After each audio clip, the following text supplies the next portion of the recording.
Chief Executive Officer of the Nigerian Exchange Limited, Mr. Temi Popola, has said financial technology companies have a huge potential to transform the capital markets and effectively build a digital economy. He said this at the 2021 National Workshop of the Chartered Institute of Stockbrokers, where he was represented by the Divisional Head of Trading Business at NGX, Jude Chiemeka.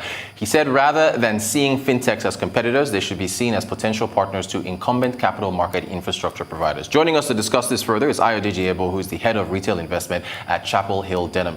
You're very welcome, sir. Thanks for joining us.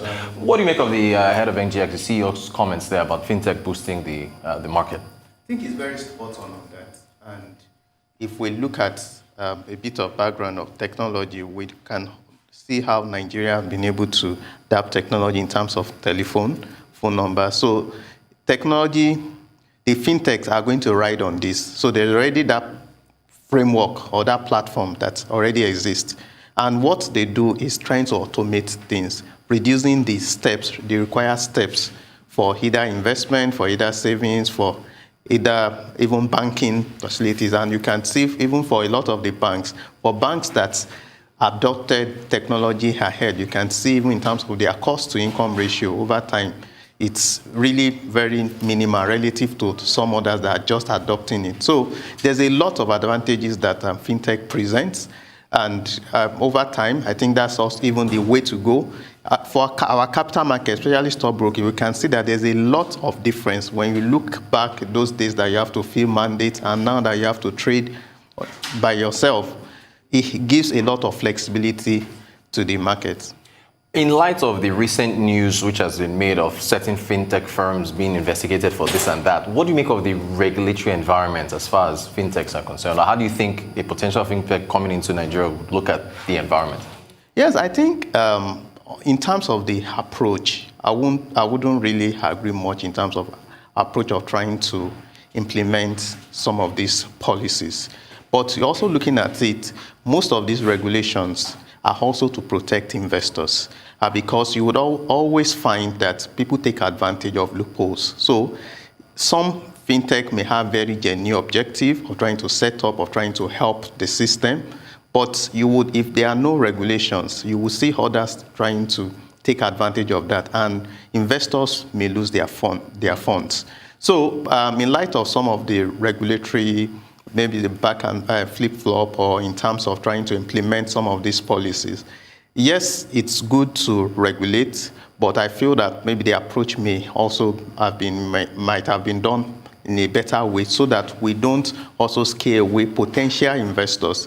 If you look at what has been going on even within the global space, in terms of valuation multiples of companies that have gone into fintech, yes, we may say it's been over-bloated, but people are looking at the future cash flow of these companies.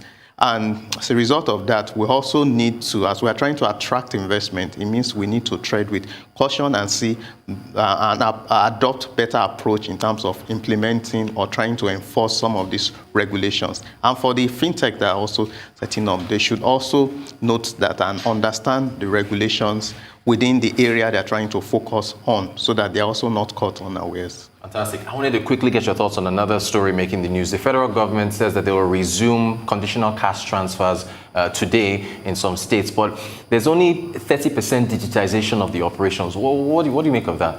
I think that's a red flag because we started with technology. So the conditional cash transfer should be used as an incentive to bring in a lot of people into the financial system. One, it reduces leakages because you are not sure. You may have very good intention, but by the time you assign this fund and you want people to also now pay those people monthly, there may be a lot of leakages within that place. And CCT is really it can be very effective if done properly. And helps to boost demand because that's the essence. So boost demand because these people would take these funds to the market and it will boost demand. And when you look at the cycle, it will help. So 30% is really very low. And what the government should look at is this is an opportunity to use technology to bring people to the financial system. when you look at in terms of election, people, their biometrics, people capture for election, even in the village, rural areas. So I don't think there's any major obstruction. There's agency banking. You can use different agents to capture this and bring people into the financial system. And just a minute ago, do you see a link between conditional cash transfers and financial inclusion?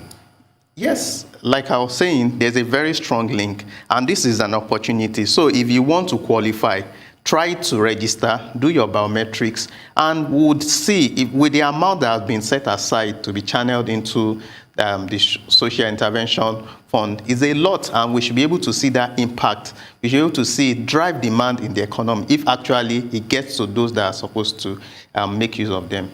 Fantastic stuff. Ayodeji Ebo, Head of Retail Investment at Chapel Hill Denham. Thank you so much for joining us to talk about. My pleasure. Always good to have you. So hope to have you back soon.